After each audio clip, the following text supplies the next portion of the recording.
Great Mother Isis was the goddess of healing and magic. She is crucial to the ancient Egyptian religious beliefs. She is known today by her Greek name Isis, however, the ancient Egyptians called her Aset. Her name translates to Queen of the Throne, which is shown in her headdress, which is typically a throne. Isis can also be seen as a winged goddess who brought fresh air to the underworld when she went to meet her husband. Isis was the sister and wife of the god Osiris, ruler of the underworld. It is said that she and Osiris were in love with each other even in the womb.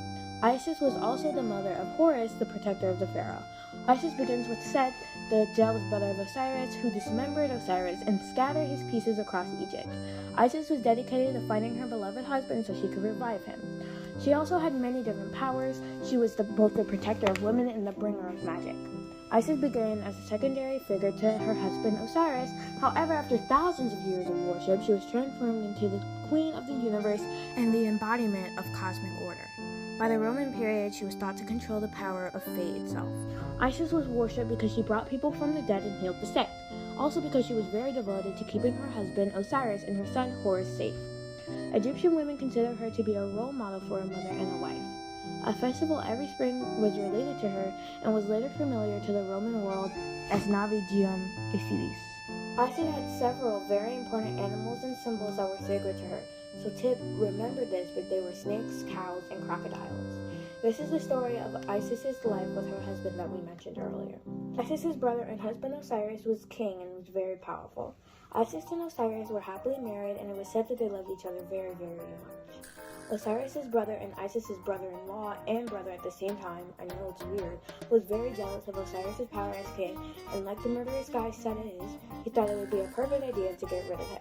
So Set threw a party and had a game where whoever fit perfectly in the coffin he had would get the coffin, but this was all planned out so Osiris could fit in the coffin and trap him in there forever.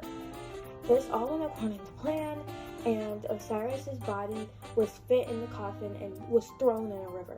Later that night, Isis found out about this and went to the river to try and revive her beloved husband and brother and put Osiris's soul in the afterlife.